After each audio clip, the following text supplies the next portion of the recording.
안녕하세요. 바리스타 곽쌤 채널의 곽봉준입니다. 오늘은 우리 구독자분께서 여기 제 영상을 보시고 고장 요새 이렇게 댓글로 고장에 대한 문의가 주셨는데요. 제가 이제 댓글을 남겼는데 그래도 이제 아직 정확하게 잘 모르시겠다 하셔가지고 제가 영상으로 남겨드리겠다는 약속을 했는데 일단은 시간이 조금 남아서 영상을 지금 찍게 됐는데요. 그럼 뭐냐면 여기 콘덴서 여기 제가 찢어서 보여드릴게요. 자, 여기 콘덴서인데 콘덴서 보이시죠? 자, 여기 보시면 6.3 마이크로 6.3 마이크로라고 되어 있죠. 네, 뭐 전압은 50에서 60Hz의 이제 뭐 그런 전압이 되어 있고 볼트수 나와 있죠. 나와 있고 요거를 이제 교환할 건데요. 일단은 교환하기 전에 먼저 여기 어디에 위치해 있냐면 머신의 대부분 모터 쪽 좌측이나 우측에 모터 쪽에 이제 보시면 이렇게 위에 같이 달려 있습니다. 보이시죠? 얘는 6 마이크로라고 되어 있죠. 6 마이크로고, 자, 제가 교환할 거는 6.3 마이크로입니다. 너무 용량이 완전 똑같지 않아도 괜찮아요. 그래서 이제 이걸 간단하게 요걸 좀 설명을 드리자면 콘덴서인데 이 콘덴서 같은 경우에는 어떤 역할을 하냐, 가격은 얼마 안 합니다. 가격은 얼마나 안 하는데 우리가 앞쪽에 여기 보시면 펌프 보이시죠? 펌프, 이 펌프를 돌려주는 이 모터를 이제 전기를 일정하게 보내주는 역할을 하는 게 이 콘덴서예요. 근데 이게 왜 중요하냐면 펌프 고장의 거의 뭐 한 40~50%를 차지하는 게 이 콘덴서이기 때문에 펌프 고장이 안 나려면 이 콘덴서를 주기적으로 갈아 주시는 게 좋다는 거예요. 그래서 이제 왜 그러냐면 얘는 요 전해질이라 해서 요 안에 용량이 있어요. 우리가 자동차 배터리처럼 점점 수명이 짧아집니다. 그래서 얘네들이 예를 들면 처음에는 100만큼 가지고 있다면 얘가 90, 80, 70 점점 줄어들어요. 그래서 나중에는 예를 들면 40% 밖에 안 남든 60% 정도밖에 안 남으면 처음에 100%의 힘으로 그러니까 모터를 돌려주던 애들이 점점 40%, 50% 이렇게 적은 힘으로 돌려주다 보니까 옛날에는 펌프를 100바퀴 돌려주던 애가 이제는 100바퀴 돌려도 펌프가 제대로 안 돌아가, 힘이 약하다 보니까 200바퀴, 300바퀴를 돌리다 보니까 펌프 앞쪽이 베어링 쪽에 가부하가 오는 거예요. 그래서 그 가부하 때문에 머신이 일정 압력이 들어갔다가 안 들어갔다가, 예를 들면 지금 문의 주신 이민영 씨 같은 경우에는 이 추출이 게이지가 올라갔다가 어느 날은 안 올라가는 거죠. 수출이 안 되는 거예요. 그러다가 한 20초 정도 쉬어주면 다시 또 올라갑니다. 그건 뭐냐면 여기 용량이 충전이 됐다가 안 됐다가 또 방전이 빨리 됐다가 또 충전이 돼야 되는데 얘가 제 역할을 못하기 때문에 순간 됐다가 한 20초 쉬어주면 또 안 됐다가 20초 쉬어주면 또 됐다가 이렇게 반복하는 게 콘덴서 문제라는 거예요. 그래서 그게 만약에 콘덴서를 교환 안 하고 지속적으로 간다면 얘가 펌프가 고장나는 현상이 생깁니다. 그래서 얘가 고장이 나면 추출도 안 되고 추출도 제대로 안 되고, 그리고 보일러에 물 유입이 제대로 안 돼요. 그러니까 펌프의 고장은 두 종류가 있는데요. 하나는 소리가 시끄러워지는 거, 그죠? 막 웽 하면서 소리가 시끄러워지죠. 두 번째는 소리가 아예 안 납니다. 그래서 첫 번째 요 소리가 시끄러울 때는 점주님들이 교환을 많이 해요. 그러니까 서비스 센터에 전화도 많이 하시고 수리 요청도 많이 해요. 근데 이 두 번째, 이게 문제죠. 아무 소리가 안 납니다. 아무 소리가 안 나니까는 사람들이 우리 기계는 조용한 기계야, 이렇게 얘기를 하세요. 근데 그거는 펌프가 아예 제 기능을 못하는 겁니다. 그러면 근데 우리는 추출은 되는데 라고 하시는 분들이 추출 버튼을 누르게 되면 일단은 모든 물길에 전기가 가기 때문에 물길은 열려요. 물길은 열리는데 펌프가 밀어주지는 못하는 거죠. 그러니까 즉 수압, 우리가 기본적으로 그 수도꼭지에 물 트면 물은 나오죠. 그 수압만으로만 추출을 하는 거예요. 그걸로도 가능은 하니까. 근데 거기에 우리가 플러스 알파로 펌프로 밀어줘서 더 강한, 짜내는 듯한 그런 역할을 만들려 그러면 펌프가 뒤에서 도와줘야 되는데 그게 아니라 그냥 수압만으로 한다는 거죠. 그래서 우리가 보통 가정용 머신이나 아니면 뭐 전자동 머신 같은 경우에는 에스프레소가 좀 묽게 나오죠. 에스프레소를 추출했는데 아메리카노로 나오는 것처럼 그렇게 좀 묽게 나오는데, 그 이유가 펌프 같은 강제 압력이, 강한 압력이 들어가지 못하기 때문에 그렇게 묽게 나오는 건데, 그런 현상이 생기는 거예요. 그래서 그 점주님한테 펌프가 고장난 겁니다 라고 얘기를 하면 대부분 다 그래요. 어쩐지 맛이 좀 연하더라, 이렇게 얘기를 하세요. 그거는 뭐냐면 펌프의 역할이 아예 안 들어갔다는 거죠. 기계가 조용해진 게 아니라 기계는 어느 정도의 소음이 있어야 됩니다. 근데 기계가 완전히 무음처럼 조용하다면 펌프가 죽은 겁니다. 펌프가 아예 찡겨서 안 돌아가는 거예요. 그래서 얘를 교환해야 되는데 교환은 전기 제품이다 보니까 교환이 무섭다 하셔가지고 제가 교환하는 법을 조금 보여드리자면, 보통 이렇게 보면 드라이버 있으시죠? 드라이브 보면 이렇게 뒤에 보면 다 고무 재질로 전기가 안 통하게끔 이렇게 해놨어요. 그래서 얘를 처음에 전기를 끄십니다. 전기를 끄고 웬만하면 차단기를 내려주는 게 좋아요. 왜 그러냐면 머신 같은 경우에는 머신의 전기만 제거를 했다고 해도, 우리가 머신 얘한테 전기를 제거를 해도 이 머신까지의 전기는 들어와요. 그죠? 그러면 우리가 예를 들면 스위치가 고장나서 전기가 계속 들어오고 있는 상황이다. 그 상태로 만졌다면 전기가 통하겠죠. 그래서 될 수 있으면 차단기가, 내가 차단기 위치를 정확하게 알고 계신다면 차단기를 내리고 작업을 하시는 게 좋아요. 그리고 두 번째는 차단기를 내렸다고 해도 꼭 머신에 전기를 넣어서 확인을 해 보셔야 됩니다. 왜 그러냐면 내가 그 차단기가 정확하게 이 머신인지 정확하게 안다고 해도 웬만하면 확인하는 버릇을, 전기는 확인하는 버릇을 들으셔야 돼요. 그래서 차단기를 내리셨는데 이 전기를 넣어보면 머신이 가끔 매장에 제가 가보았을 때, 수리를 갔을 때 사장님 머신 차단기를 내려주세요 했는데 네 하고 내렸다고 하셨는데 머신 켜보면 머신에 전기가 들어가는 경우가 있어요. 그러면 사장님이 이거 아니네 하고 당황하시는 분들이 있으신데, 그렇게 그만큼 본인이 확실히 안다고 하더라도 꼭 차단기 내려서도 전기를 넣어서 전기가 들어가는지 확인을 꼭 해보세요. 해보시고, 그리고 나서 얘네들은 아까도 말했듯이 전기를 충전하는 식이에요. 충전해서 모터 쪽으로 일정하게 전기를 보내주는 거예요. 왜 그러냐면 우리가 돼지코 들어가는 220V 있죠, 콘센트.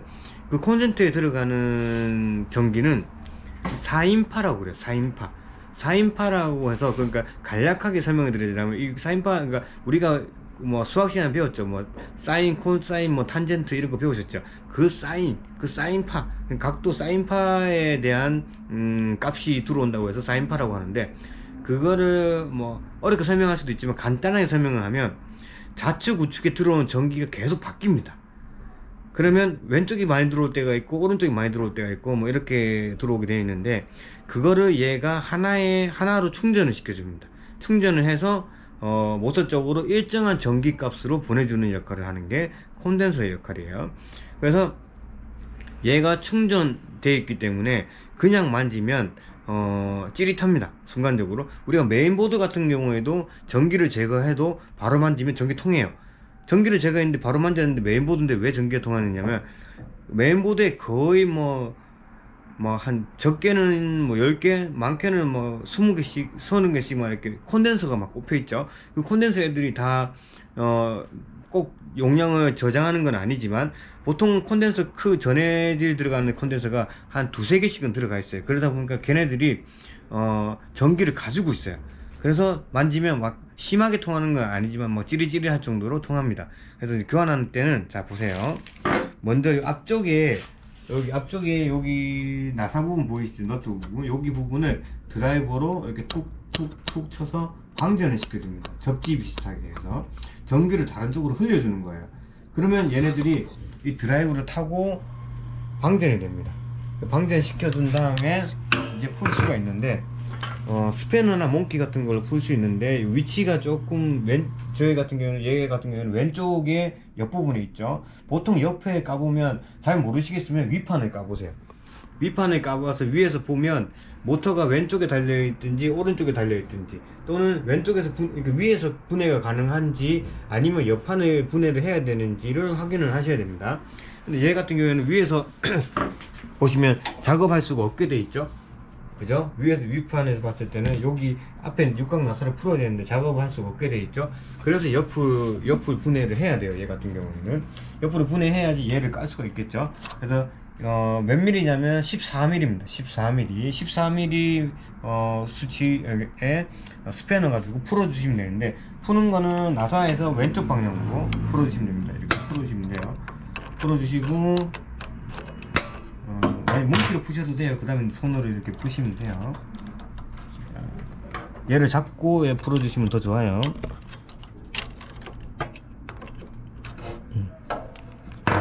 자, 풀었다면 이렇게 위로 빠시면 이렇게 걸어주는 걸쇠 역할, 이렇게 해서 이렇게 걸어주는, 이렇게 걸어주는 인데 여기 빼시면 돼요. 빼시면 돼서 빼고, 여기 보시면 좌측에는 갈색 되어 있고 우측에는 파란색 되어 있죠. 상관없어요. 이거를 예를 들면 좌측에 파란색, 우측에 갈색 이렇게 들어와도 된다는 거예요. 사인파이기 때문에. 사인파이기 때문에 상관이 없습니다.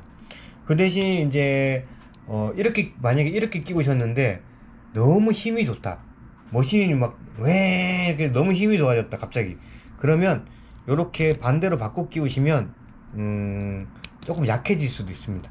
왜냐면 사인파이기 때문에 그 집에 아니면 그 건물에 전기가 어떻게 들어오는지 모르기 때문에 한 번씩 바꿔 끼워 보도 됩니다. 그래서 아니면 너무 약하다 그러면 또 바꿔 끼워 보면 좀 세지기도 하고 그래요. 그래서 만약에 얘들은 보통 새 거를 사시면 이렇게 2발짜리가 이렇게 들어가 있고요. 보통 교체형으로 사시면 이렇게 4발이 들어가 있거든요. 상관없습니다. 그냥 예를 들면 위아래만 안 바뀌시면 돼요. 자, 이렇게 좌우 보이시죠? 이렇게 좌우, 여기 두 칸, 여기 두 칸 보이시죠? 이렇게 끼우시면 돼요. 이렇게 이렇게 끼우셔도 되고요. 그럼 밑에 두 개가 놀죠? 그죠? 그리고 이렇게 끼우셔도 됩니다. 밑에 거 끼우셔도 됩니다. 그러면 자, 위에 거 두 개가 놀죠? 상관없어요. 이렇게 아무 때 끼우시면 됩니다. 편하신 대로. 그래서 나중에 방전하기 편하기 위해서는 나중에 방전할 때 앞에 그 방전, 앞에 보시면 플라스틱으로 되어 있죠? 아까는 얘는 쇠로 되어 있잖아요. 그죠? 그래서 방전하기 쉽게 뒤에다가 이렇게 대고 방전을 시킬 수 있게 저는 위에를 비워 줄게요. 그래서 이렇게 해서 똑같이 앞으로 나사를 풀어 가지고 여기 끼워 준 다음에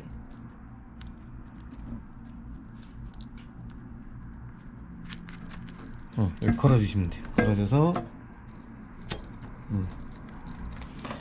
다른 엔지니어들이나 뭐 아니면 뭐 다른 사람들이 보기 편하게 이렇게 수치가 위쪽으로 오게 잠궈 주시면 좀 좋아요. 그래야지 위에나 옆에서 깠을 때 다른 사람이 이제 정비하기가 쉽죠. 그죠? 만약에 이 수치가 안 보이게 이렇게 해놔 버리면 다음에 이 사람이 이거를 분해하지 않는 이상 이 수치를 모르기 때문에 이 재료를 준비하기 어렵겠죠. 그래서 잘 보이게끔 해주시는 게 좋습니다. 그래서 잠그시고 다시 쏴주시면 됩니다. 그럼 이제 끝난 거예요. 수리가 끝난 거예요. 얘는 가격이 한 뭐 15,000원, 2만원 정도밖에 안 하는데, 이 앞에 얘 같은 경우는 인터넷에서 사시면 뭐 12만원, 13만원씩 하니까 얘 때문에 얘까지 고장이 난다고 보시면 되고, 고장나는 순서는 콘덴서가 고장나면 용량이 작아지면 펌프가 고장나고, 펌프가 고장나면 모터가 고장날 수도 있어요. 모터는 30몇 만까지 하죠. 그래서 이 펌프가 고장나게 되면 콘덴서가 고장나고 그 다음에 펌프가 고장난다고 했죠. 그 다음 순위 뭐냐면 여기 보시면 이 관로들 있죠. 여기 보시면 여기 관로들, 이런 관로들. 자, 펌프가 밀어주면 펌핑을 해주면 여기 보시면 이쪽으로 라인 타고 와서 펌프가 여기 라인 타고 밀어가지고 얘가 플로우메터인데 플로우메터를 거쳐가지고 얘 이렇게 들어오죠. 이렇게 물이 이렇게 들어와서 다시 이쪽으로 플로우메터를 거쳐서 이쪽으로 다시 나가서 열교환기로 들어갑니다. 그러면서 이게 열교환기를 거쳐서 이 헤드 여기서 이제 물이 이렇게 쏟아지는 거예요. 그런데 펌프가 만약에 약하게 밀어버리면 이 배관들, 이 입구 배관들, 그리고 여기 입구 배관들, 여기는 지글러가 들어가기 때문에, 여기 지글러가 들어가기 때문에 예를 들면 6mm 파이에서 갑자기 1mm 파이로 확 배관이 이렇게 쫙 좁아집니다. 이렇게 가다가 이만큼 오다가 이렇게 싹 좁아집니다. 이렇게 여기가 그렇게 좁아져요. 좁아지기 때문에 물이 세야지만 여기를 뚫고 나가는 거죠. 여기를 물이 확 뚫고 나가는데, 여기를 만약에 물살이 약해버리면 여기를 못 뚫고 나서 스케일이 끼버리면, 여기 껴버리면 이제 그 다음부터 여기 헤드에 수출이 안 되거나 그런 현상이 생기는 겁니다. 그래서 애초에 콘덴서만 잘 교환해 줬다면 지금처럼 펌프가 고장나거나 플로메터가 막히거나 헤드가 막히는 일이 없었을 건데, 저 콘덴서 하나를 교환을 못했기 때문에 이렇게 순차적으로 계속 이게 고장이 나는 현상이 연쇄 발생이 되는 거죠. 그래서 원인은 저 콘덴서 아주 작은 거지만, 아주 싼 거지만, 저게 제가 권장하는 거는 3년 주기로 교환을 하는 거예요. 왜냐면 용량이라는 게 점점 적어지는 거기 때문에 원래는 2년 주기로 교환해 주는 거를 추천드리고 싶지만 3년까지는 무난하게 쓸 수 있기 때문에, 우리 자동차 배터리 같은 경우에도 4년마다 한 번씩, 2년마다 한 번씩 바꾸라 하죠. 그죠? 그렇듯이 얘네들도 용량이 점점 작아지기 때문에 교환을 해 주시는 게 좋고, 우리 휴대폰 배터리 같은 경우에도 쓰면 쓸수록 점점 용량이 줄어들죠. 그래서 나중에는 한 번 완충하는데, 옛날에는 뭐 2시간씩 썼는데 지금 뭐 30분밖에 못 쓰고 뭐 그런 거 많이 느끼시죠. 그만큼 얘네들 배터리 같은 경우에나 이렇게 콘덴서 용량 같은 경우에 점점 줄어든다는 거 아시고 계시면 될 것 같습니다. 오늘은 이제 콘덴서에 대해서 이제 설명을 해봤고요. 우리 구독자들이 이제 조금씩 요구하시는 영상들이 있는데, 제가 시간 날 때마다 하나씩 만들어서 이렇게 올려드릴 테니까 참고하시면 좋을 것 같습니다. 지금까지 바리스타 곽쌤 채널의 곽봉준이었습니다. 감사합니다.